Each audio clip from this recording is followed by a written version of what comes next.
Jesus, o doce amor de Maria, que o Espírito Santo esteja em cada coração, principalmente em cada ouvido daqueles que vão ouvir essa formação, né, do tratado da verdadeira devoção, que a gente vai estar fazendo a primeira formação sobre a doutrina católica, né, porque a gente vê que nos dias de hoje existe uma pandemia lá fora, mas existe uma pandemia dentro da igreja, né? E o mais difícil para muitos hoje em dia é essa crise de identidade dentro da igreja, essa falta de verdadeira doutrina que muitos católicos não conhecem. Já no Antigo Testamento, Oséias capítulo 4, no versículo 6, dizia que o meu povo se perde por falta de conhecimento. O Catecismo da Igreja Católica, do parágrafo 851, diz que a verdade está, que a salvação está no conhecimento da verdade. E eu quero falar hoje para vocês da verdadeira igreja. Se existe uma verdadeira igreja, é claro que a gente pode supor que as outras são falsas, né?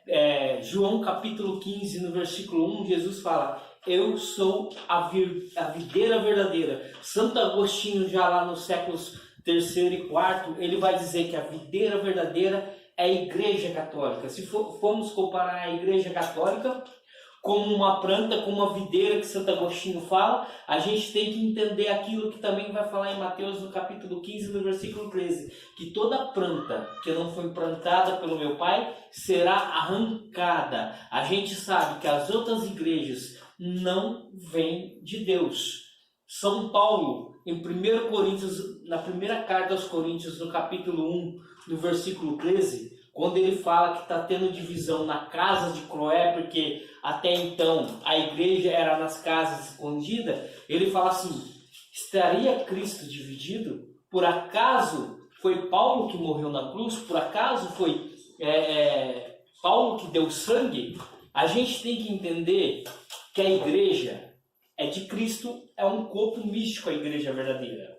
E para a gente entender isso, a gente vai pegar uma palavra aqui para meditar, que está em Atos dos Apóstolos, capítulo 7, versículo 41, onde que Santo Estevão, versículo 48, Santo Estevão fala assim: o Altíssimo, porém, não habita em casas construídas por mãos humanas.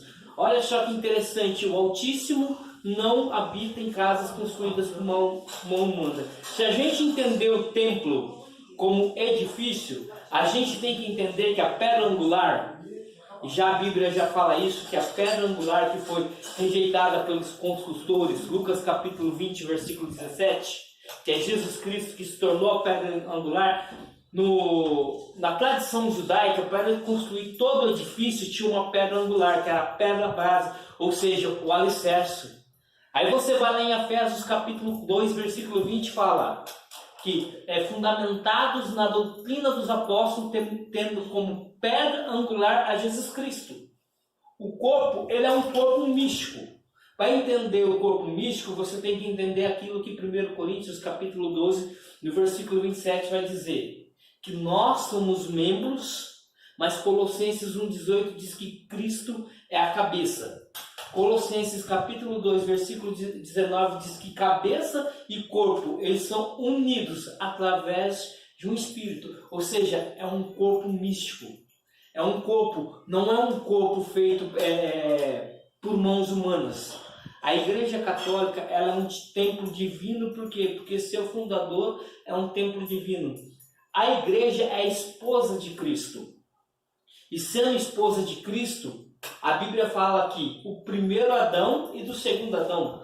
Isso é frequente em 1 Coríntios capítulo 15, no versículo 22 e no versículo 45, quando fala que Cristo é o segundo Adão. Se Cristo é o segundo Adão e a igreja é a esposa, é interessante entender aquilo que no Antigo Testamento, que quando Deus ele vai criar a mulher, no capítulo 2, no versículo 18, vai dizer que tira a mulher do seu lado aberto. A esposa de Adão tira do lado aberto de Adão. Se você vai em João, no capítulo 19, no versículo 34, vai dizer que quando aquele soldado perfurou o franco de Jesus e do lado aberto joga sangue e água, Santo Ambrósio ele vai dizer que a igreja nasceu ali. Foi os dois primeiros sacramentos, o batismo e a Eucaristia, o sangue e a água. Então a igreja ela não pode ser humana, porque ela é divina. Porque se o seu fundador é divino e ela nasce do seu lado divino, do seu lado aberto, a igreja também é divina. Não é uma constituição feita por homens. O interessante é que Pedro, na sua primeira carta, no capítulo 2, versículo 5, ele fala assim: vós também sois pedras vivas. Ou seja, se Cristo é a pedra angular, nós, os membros, somos as pedras vivas. Para entender o que é igreja, a gente precisa entender realmente a doutrina de Cristo.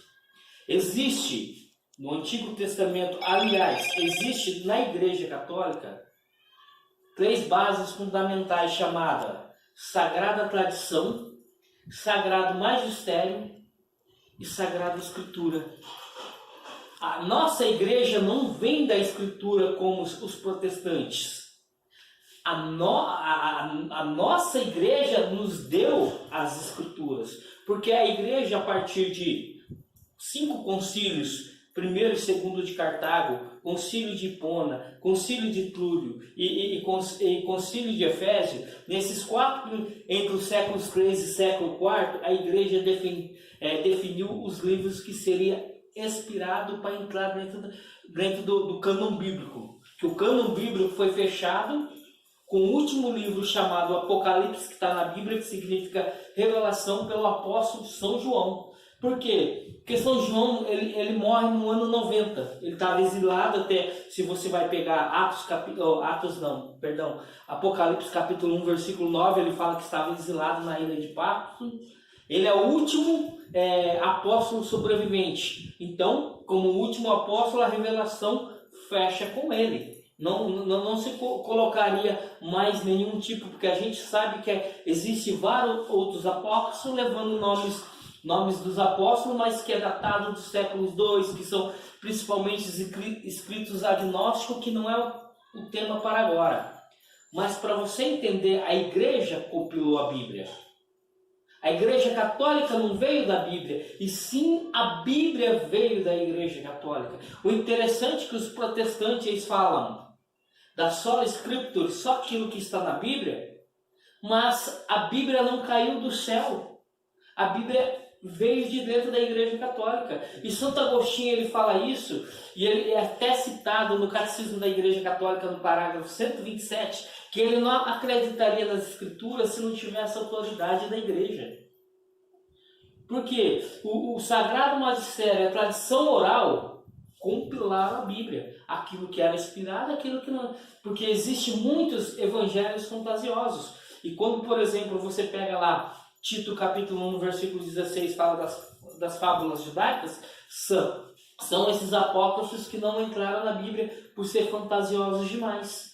Então, para você entender, a Bíblia nos diz que Jesus, o Verbo divino, se fez carne e habitou entre nós. João 1,14, habitou, ele se fez vida, ele habitou, ele se tornou uma pessoa. E sendo a igreja o corpo místico de Jesus Cristo, a gente tem que entender que ele se encarnou, ele não se encarnou, apesar dos evangelhos ser Cristo, ser um Deus que fala com a gente. Mas Paulo ele também fala em 1 Tessalonicenses 2,15, que ele fala assim: lembrai-vos e guardai-vos daquilo das tradições que eu vos tenho dado, através por cartas, por palavra. A tradição começou oral. Se você pega quando Jesus ele envia os discípulos, Mateus capítulo 28, lá no versículo 19, ele diz: ide pregai pelo mundo. Pregai pelo mundo. Ele não mandou escrever a Bíblia. No entanto, a primeira carta inserida na Bíblia do Novo Testamento é a primeira carta aos Tessalonicenses, no ano 55, por Paulo. Isso já fazia 22 anos que Cristo tinha morrido e ressuscitado. Então é interessante você saber por quê? Porque as igrejas protestantes não são igrejas verdadeiras. Não é o mesmo Deus, não é a mesma doutrina. Eles falam isso, mas o Deus que eles têm lá é um Deus inventado por eles. Que eu não quero entrar no tema agora para não sair da formação. Mas a Igreja Católica, se você pega no Antigo Testamento, quando Deus foi constituir o teu povo, que ele fez uma convocação, que ele pega Abraão, no capítulo 12 de Gênesis, ele vai constituir seu povo através de Abraão e depois de Isaac. Os 12 filhos de Isaac, as 12 tribos de Israel, você vai ver que no Novo Testamento, o novo Isaac, Jesus Cristo, ele também escolhe 12 pessoas, os 12 apóstolos. E a Nova Jerusalém, que está no capítulo 21, no versículo 14, fala que a Nova Jerusalém tinha a doutrina, a base, o fundamento dos 12 apóstolos. O interessante, se você for estudar aonde estão enterrados os 12 apóstolos, 5 deles estão, os restos mortais estão em Roma, no Vaticano. E 7 deles, que foram, que nem São Mateus, que foi na Etiópia, martirizado na Etiópia, os restos mortais deles estão na Etiópia. São Tomé, que foi martirizado na Índia, o resto dele está numa cidade chamada Madra, na Índia. Se você pega Bartolomeu, que foi martirizado perto do Egito, agora me diz, você não vê nenhum restos mortais dos apóstolos numa igreja evangélica. E a igreja evangélica, ela vem em 1517 com a negação de Martinho Lutero da Igreja Católica. Um sacerdote agostiniano que negou toda a doutrina da igreja, que foi excomungado no ano de 1519 pelo Papa Leão X, na bula Exterge Domini, que é até uma citação do Salmo 73, versículo 22. Levanta-te, Senhor, para plantear a tua causa. Dali veio a igreja protestante. Agora você acha, Jesus disse que estaria, em Mateus 28, 20, diz que estaria todos os dias conosco. Será que do século I ao 1517 Jesus não estava? Só com Martinho Lutero começou a vir a verdadeira doutrina, porque eles vão usar argumentos tipo, mas a Igreja Católica, ela veio quando o imperador Constantino fundou ela. Vai dizer que a Igreja Católica veio do paganismo junto com o imperador Constantino. Não, o imperador Constantino, ele se converte no ano 318, ele era filho de Santa Helena, ele estava para ir numa batalha e ele viu uma cruz no céu que diz, por esse sinal vencerás. E ele reza, e a oração dele é até interessante, ele fala assim, ao Deus da minha mãe, se me dá vitória, eu me tornarei cristão. E ele ganha a vitória contra os 4 outros imperadores, se tornando César Augusto Supremo. E ele se torna cristão, com ele todo o Império Romano. Ele escreve um edito chamado o Edito de Milão, aonde que não poderia mais perseguir os cristãos por ser cristãos. Anos mais tarde, com Teodósio II, imperador que sucedeu também Constantino, se escreve o Edito de Tessalônica, onde oficializa a Igreja Católica como religião oficial do Império. Aí eles vão falar, não, é Constantino que inventou a Igreja Católica, mas gente, se você pega uma obra que tem, até na Eclésia vende este livro, de Santo Irineu de Leão, chamado Adversus Heresi. Santo Irineu de Leão, ele foi discípulo de São Policarpo de Esmina. São Policarpo de Esmina, ele foi discípulo de São João o Evangelista, o último apóstolo a morrer. E ele escreve nessa obra, que o Santo Irineu, ele morre no ano 185, no ano 185, teve 13 papas, e Santo Irineu de Leão, ele deixa a lista dos 12 papas, Pedro, Lino, Creto, Clemente, Evaristo, Alexandre, Telófero, Eleutério, Pio, Higino, Aniceto, Sotero, Zeferino, Vítor, que eram os 13 primeiros papas da igreja. E os 13 primeiros papas, todo martirizado, canonizado. Você não vê nenhum santo evangélico protestante. Porque Jesus diz que os sinais acompanhariam. Se você pega Marcos, no capítulo 16, do versículo 15 ao 18, ele fala que os sinais acompanhariam. E você não vê. Lá na igreja protestante não tem nenhum corpo incorrupto. A igreja católica tem mais de 50 corpos incorruptos. Os mais famosos, Santa Bernadette, Santa Catarina Laboré, Santa Margarida Lacoque, Santo Padre Pio, que as unhas crescem, o cabelo e a barba crescem e corre sangue na cintura dele. Tem um corpo martirizado do século III, de um santo chamado São Romano, que ele foi decapitado. Quem chega lá, a cabeça encostada, parece que ele acabou de ser decapitado, porque o sangue que está lá é vivo. A igreja tem milagres, a igreja católica, que a igreja evangélica nunca sonhará, aliás, protestante, porque evangélicos somos nós que vivemos a fé que o evangelho fala, que eles nunca sonharão. Tem uma mão incorrupta de Santa Irma de Gurk, porque dava muita esmola. Tem uma língua incorrupta de Santo Antônio de Pádua, porque foi chamado a Arca do Testamento, que sabia a Bíblia do cor, vírgula por vírgula. E esse título foi dado a ele de Arca do Testamento pelo Papa Gregório IX, na época que conheceu Santo Antônio em vida. A Igreja Católica tem coração incorrupto de Santa Teresa d'Ávila, que ela queria ser transverberada, ela sonhava que a lança passasse no coração dela. E ela tinha um sonho de ter o nome de Jesus gravado no coração. E quem vê o coração dela lá em Ávila, na Espanha, vê que está as iniciais de Jesus e tem como um rasgo no coração dela, como se uma lança tivesse transpassado, que é chamada a transverberação, que ela teve num êxtase. Aonde que a igreja protestante tem alguma coisa dessa? Que lá na cela de Santa Clara de Assis, você vai lá, tem um cheiro que ninguém sabe dizer de onde que vem. Só na cela de Santa Clara de Assis, onde você vê Santa Clara Barbirelli, que onde que ela formou a casa dela, como um lugar de ensino para jovens da época, para não se corromper. E ela era uma moça que cantava no coro. Quando você chega lá, você vai ver, você escuta uma voz, quem começa a contar lá, escuta uma voz e todo mundo fala que é dela.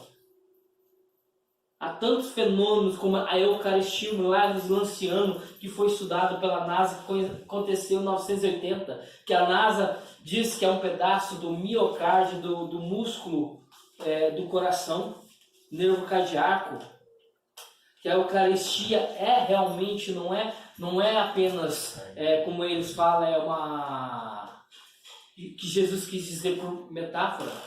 A Igreja Católica é a única Igreja de Cristo. O Catecismo da Igreja Católica, ele tem uma expressão no parágrafo 761 que diz que a Igreja é a finalidade de todas as coisas. O interessante é que a Igreja Católica, como eles falam que foi formada por Constantino, se você pega a Bíblia, por exemplo, Colossenses capítulo 4, no versículo 15, fala que a igreja que se reúne na sua casa, que era a casa de ninfas. Se você pega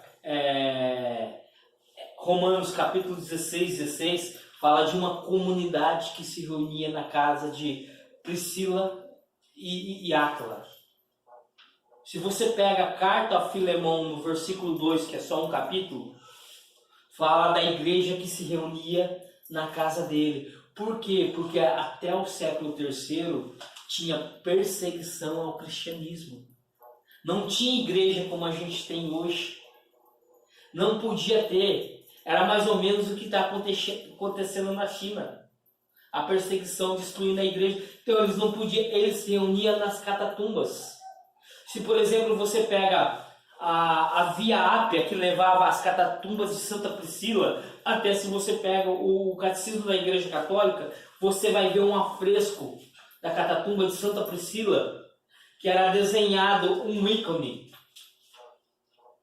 O que eram as catatumbas? Era onde os cristãos eram enterrados em cemitérios, porque eles se reuniam ali em lugares escondidos, porque eles não poderiam professar sua fé.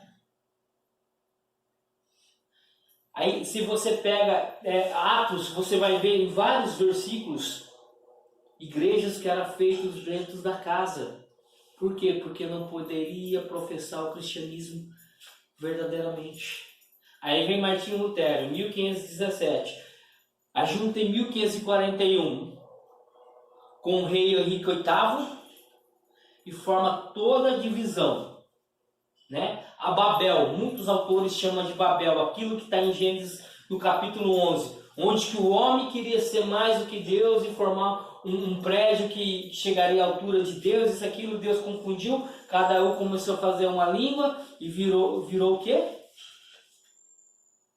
Virou algo que não tinha mais entendimento, porque cada um falava uma coisa. É o que acontece com as igrejas protestantes. Cada igreja fala uma coisa, cada igreja é uma doutrina. Uma observa o sábado, a outra observa isso, a outra não pode, você não pode andar de calça, a outra você não pode. Por quê? Porque é uma Babel. Não tem uma doutrina, todo mundo pode interpretar. A interpretação é dada pela igreja. Se você pega a interpretação da Igreja Católica, o que é aqui no Brasil será em todos os países. Se a pessoa não aceita, é como Martinho Lutero, é excomungado. Por quê? Porque a igreja é mãe. E aí, em cima da igreja está Cristo. Porque Efésios 1:22 fala que ele é o chefe supremo da igreja. E Efésios, capítulo 2, versículo 24, fala que a igreja tem que ser submissa a ele.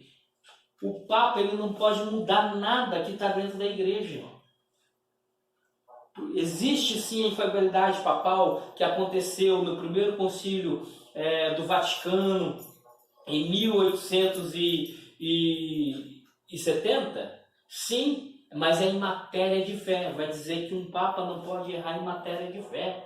E se você pega na história da igreja papas que não foram dignos desse cargo, como por exemplo na época do Brasil 1500, tinha um papa chamado Alexandre VI, que por um momento, se dizem assim, um momento de fraqueza, ele junto com a camareira do Vaticano, ele teve 12 filhos, mas mesmo ele sendo um papa desonesto, ele nunca negou uma matéria de fé. A igreja, ela é santa porque o seu fundador, Cristo, a cabeça, é santa. Ela é pecadora nos seus membros, que somos nós. E não é porque você vê um bispo, um padre, ou até papas na igreja, que pecaram, isso vai manchar a santidade da igreja. Romanos capítulo 3, versículo 4 fala, por acaso eles foram fiéis, Deus também? Não, de modo algum. O nosso pecado não mancha a igreja, porque a igreja, na sua cabeça, ela é santa. Não tem como contaminar a igreja, porque o seu fundador é santo, é um corpo místico.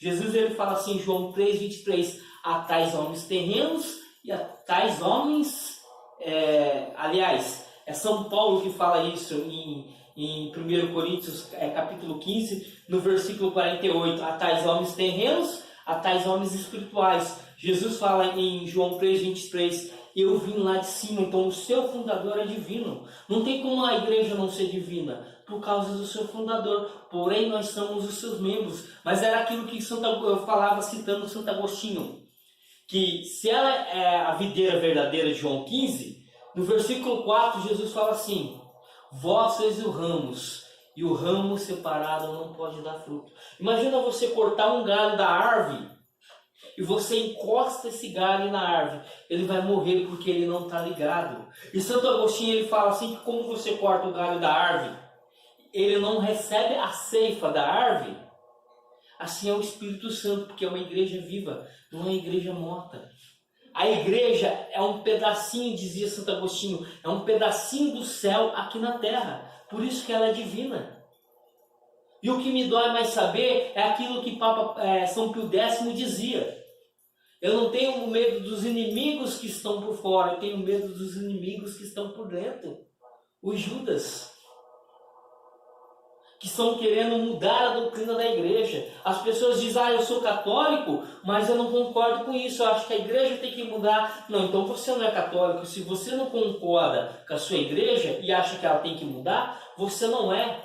O Papa Gregório VII, lá no ano 1200, num documento chamado Didactus Papae, no parágrafo 26, ele diz que não pode ser católico aquele que não concorda com a doutrina católica. Se você pega o Papa Bonifácio VIII, no ano 1302, ele escreveu uma bula chamada Unam Sanctam, que ele fala a respeito da Igreja Católica. Ele pega todas as imagens do Antigo Testamento, principalmente a Arca de Noé, que todos, para se salvar, tinham que entrar dentro da arca. Se eu não me engano, é o parágrafo 849, 846 do Catecismo, vai dizer assim, que fora da Igreja Católica não há salvação. E quem pular fora dessa igreja não poderá ter. Lembra aquela passagem que me chama muita atenção, que São Paulo, capítulo 28, de Atos dos Apóstolos, quando ele vai viajar e o barco diante de uma tormenta. As pessoas querem pular por causa disso, do barco. Ele fala assim, se todo mundo pular, ninguém poderá salvar. O barco ficou destroçado, mas ninguém morreu. Parece que a Igreja Católica está em crise, que ela está em pedaços, facelando, mas não é. Existe uma unidade perfeita. Infelizmente, como católicos, temos que aprender a nossa doutrina, temos que defender a nossa doutrina. Existe muito católicos sentimentalistas dentro da igreja, que não lê a Bíblia, que não lê um documento, não lê uma vida de santo. Existe muito católicos que malemar dentro da igreja rezam. E se acha católico só porque está dentro da igreja. Você não é católico porque está dentro da igreja. Você é católico porque a igreja está dentro de você. Muito me chama a atenção Dom Henrique Soares, que morreu esses dias. E ele era um católico convicto. Mesmo quando ele ia para emissoras de TV que não professavam fé católica, ele não deixava de pregar e falar a verdade. Porque quando você carrega Cristo, a igreja dentro de você, você não tem vergonha de falar. Você é católico em todo canto. Infelizmente, hoje em dia, se a gente vai para algum lugar, a gente tem vergonha de professar a nossa fé. Por que os outros vão pensar? A igreja fala que o aborto é pecado, mas muitos acham, não, mas o corpo é meu, eu faço o que eu quiser. Uma pessoa desse tipo não pode ser um católico. Porque se a igreja católica, a igreja verdadeira, ela tem uma doutrina verdadeira, para você ser católico, você tem que ser verdadeiro. Não é com o seu achismo, com a sua axiologia, é com a teologia da igreja de 2020 anos. Só que eu acho que eu estou no direito de mudar. A igreja precisa ser mudada. Santo Agostinho, ele fala uma coisa tão interessante, que ele fala assim: se você não concorda com isso que está no Evangelho, não é com o Evangelho que você não concorda. Porque você está procurando só aquilo que você quer. O Evangelho é para me converter, dizer ele, não eu converter ele a mim. Infelizmente, quantos católicos dentro da igreja não sabem a doutrina, não sabem defender? Só basta chegar uma testemunha de Jeová ou um protestante lá e falar que imagem é pecado e mostra alguns versículos separadamente, e a gente vai fazer uma formação só de imagem, a pessoa sente sua fé balançada. Quantos católicos balançou quando saiu aquele filme do Código da Vinci, que é baseado em 2 evangelhos apócrifos de Maria Madalena e principalmente de Judas? E se você pega a obra que eu citei de Santo Irineu de Leão, Adversos Hereses, Santo Irineu de Leão cita lá o Evangelho de Judas, que foi escrito pelos Danitas, que eram seguidores da tribo de Dan, que eles cultuavam Lúcifer, Caim e Judas porque traiu Cristo. É um evangelho totalmente apócrifo, gnóstico. E as pessoas acreditam. Um católico que tem a sua fé balançada é porque nunca conheceu a tua fé. Quantos santos deram a vida para não negar Jesus e nem a fé católica? Olha João Batista. O capítulo 14 de São Mateus, o capítulo 6 de São Marcos, o versículo 23 fala isso, que a cabeça dele foi apresentada numa bandeja para não negar a verdade. E hoje dentro da igreja, não basta estar dentro da igreja verdadeira não ser verdadeiro. Dentro da igreja a gente vê padres e até bispo negando. Não foi bem assim que Jesus não quis dizer. E Jesus ele fala. Lá no capítulo 10, no versículo 39 de São João, nenhuma palavra da Escritura pode ser desprezada. Né?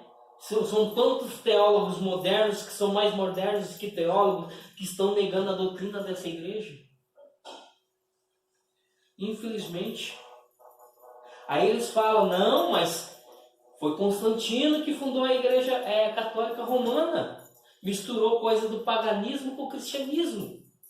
Quando Constantino se converte, estava no papado, o 32º Papa, é São Melquiades, que foi mártir também. Se você pega, acho que se eu não me engano, a diferença da Igreja Católica para a Igreja Protestante, é mais ou menos aquilo que acontece em Atos dos Apóstolos, no capítulo 5, no versículo 38, quando Pedro e João estão apanhando, Gamaliel fala assim, não se meta com esses homens, porque se a obra provém de Deus, ninguém pode destruir. Se provém dos homens, ela destruirá por si só. Você tem que entender que a Igreja Católica, o seu fundador é Cristo, ele é divino. Não é como Martinho Lutero, que fundou o protestantismo em 1517. Não é como o rei Henrique VIII, que em 1541 ele funda o anglicanismo. Não é como João Calvino, que em 1540 ele funda o calvinismo. Se você for na tumba desses fundadores, você vai achar as ossadas dele lá. Mas a gente sabe que Mateus 28 fala que no terceiro dia Jesus Cristo ressuscitou. Por mais que a igreja parece que está se acabando, entrando em crise, não. Ela se renova cada vez porque o seu fundador é divino e ela se ressuscita no decorrer dos tempos. O interessante é você entender que ela é um organismo vivo porque tem um Espírito Santo. Aí eles falam assim, mas placa de igreja não salva. Claro que placa de igreja não salva. O que salva é a cruz de Cristo. Por isso que Cristo crucificou. É por isso que eu disse no começo, que a igreja nasceu do lado aberto. Até isso não é uma frase minha. João 19,34, quando fala que sangue e água saiu do corpo de Jesus, Santo Ambrósio fala que a igreja começou a nascer dali. É o nascimento como Eva foi tirada da costela, Gênesis 2,18, da costela de Adão. A sua esposa foi também tirada da costela de Adão. Quando Jesus está ascendendo ao céu, no capítulo 1, no versículo 8, ele fala assim para os discípulos de Atos. Ele fala assim, fique em Jerusalém até vir o cumprimento da promessa. O que era o cumprimento da promessa? A descida do Espírito Santo. Olha só que interessante, fique em Jerusalém. O capítulo 21 de Apocalipse fala da nova Jerusalém celeste, ou seja, a igreja de Cristo, a esposa de Cristo, ornada para Cristo.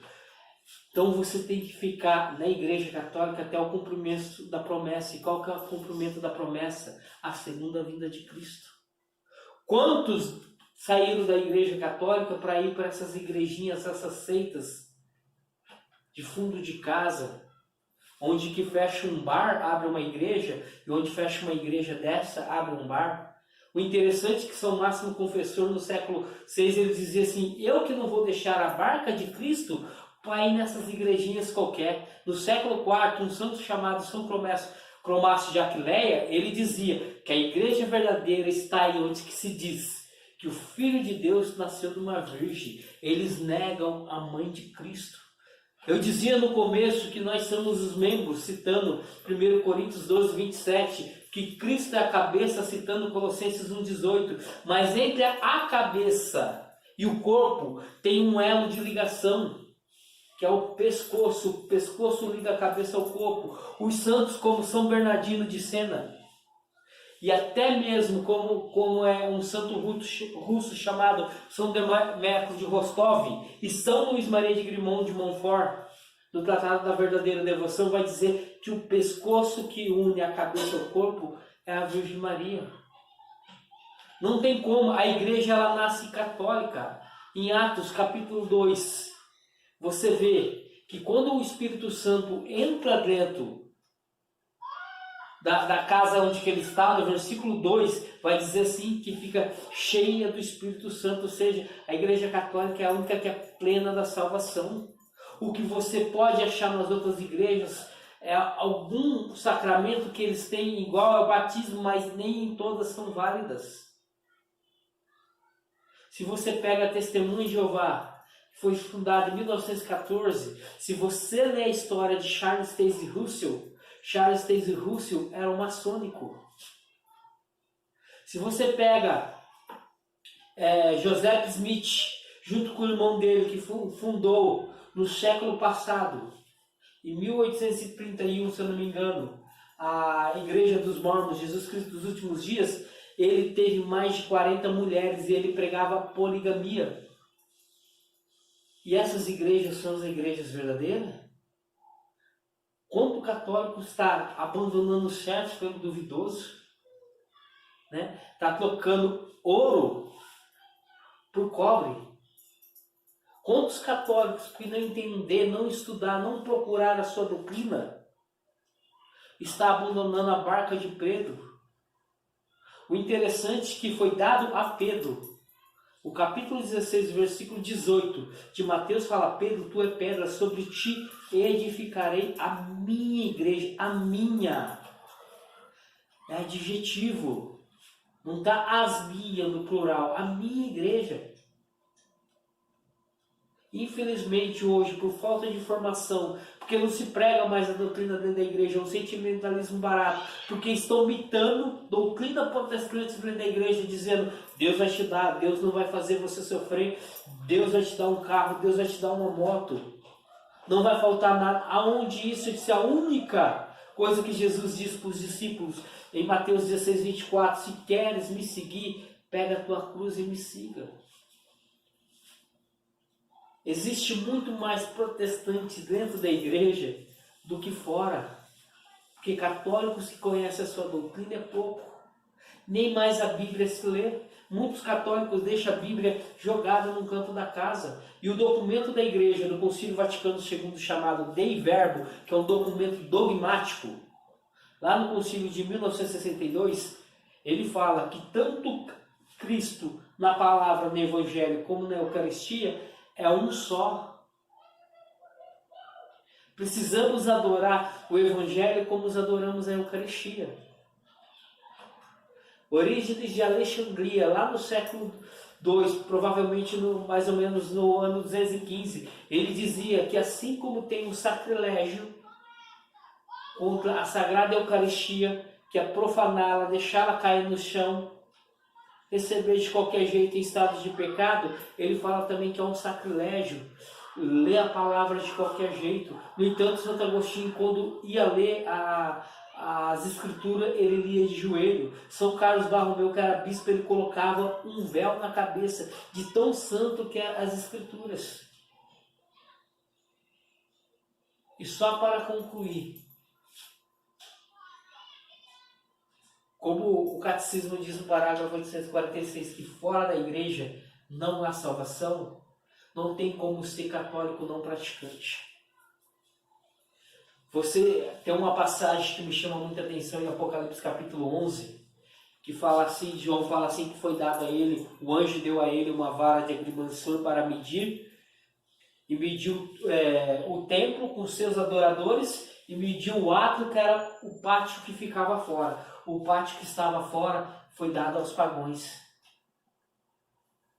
Quem não participa como um membro vivo, não como um membro morto da Igreja Católica, não pode se salvar. Isso não é palavra minha. Se você pega o Catecismo Maior de São Pio X, do parágrafo 185, ele diz isso: para se salvar é preciso, mais do que o batismo,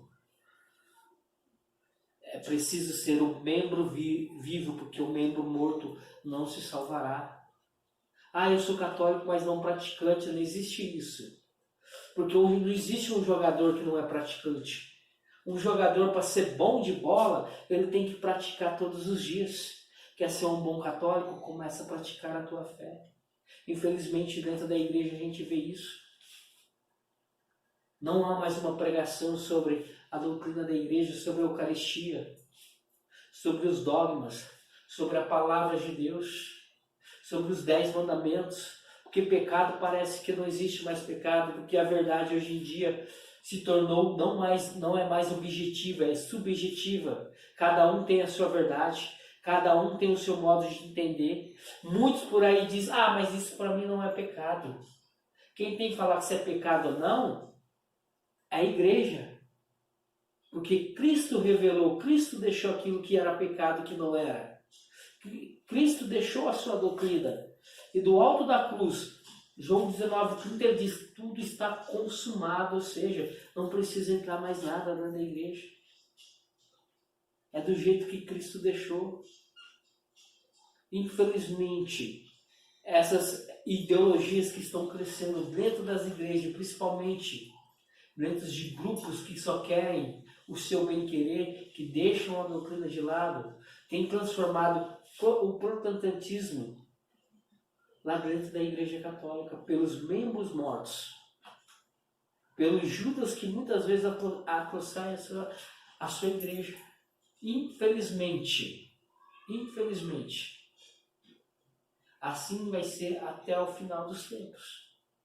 Mas quando Cristo voltar, porque a Bíblia diz no João 10,16 que haverá um só pastor, e eu entendo que aquela passagem, quando você vai ler Mateus capítulo 13, do versículo 24 ao 30, que fala do joio, tem um versículo ali neste meio que os discípulos perguntam assim: Senhor, quer que arrancamos os joios? E Jesus disse assim: não, se você tirar o joio, você correrá o risco de arrancar o trigo também.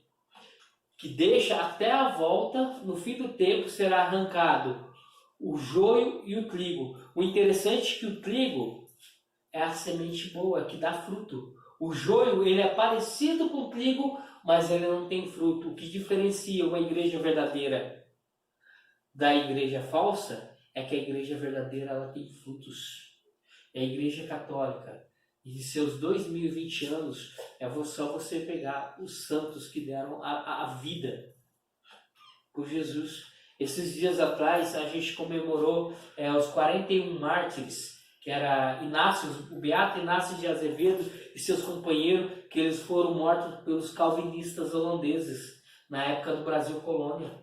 Se você pega São Thomas Garnet, que era um jesuíta, foi morto pelos protestantes. E vários, se você pega São Fidélis de Sigmaringa, que era um santo alemão, que lá no século XVII, ele foi morto a facadas. Um protestante chegou e atacou ele pelas costas, dando várias facadas. Por quê? Porque a pregação dele estava tirando os protestantes do erro. Agora a gente não entende, a gente não sabe. O mínimo que a gente precisa saber. Aí chega no dia de domingo, uma testemunha de Jeová, fala um monte de merda citando alguns versículos da Bíblia e a gente acaba abandonando. Infelizmente tem acontecido muito nisso. Como que eu posso ser católico se eu não entendo a minha fé? Para mim ser médico eu tenho que estudar medicina. Para mim ser católico não basta eu apenas dizer que sou batizado. E para terminar, quero encerrar com uma história de Santa Teresa d'Ávila. Que um dia Santa Teresa d'Ávila ela caiu em êxtase e teve uma visão de muitas almas indo para o inferno. E ela via nessas almas tipo uma cruz branca na testa, e ela falou assim: Senhor, precisamos pregar para os pagãos para que eles se convertam e não vá para o inferno. E Jesus disse para ela: não, Teresa, isto não é pagão. Isto são católicos como você, batizado como você. Atos capítulo 2, versículo 37 ao 39, quando Pedro faz a primeira pregação, vai dizer assim, versículo 37, compungidos de coração, eles perguntaram: que faremos para ser batizados? Eles: crer, se arrepender e crer e serão batizados. Tinha que se arrepender na igreja primitiva primeiramente, e depois eles seriam batizados. A igreja acompanhava eles num processo que muitas vezes duravam 2 a 3 anos, vendo se realmente aquela pessoa tinha se convertido para elas poder ser batizada. Hoje em dia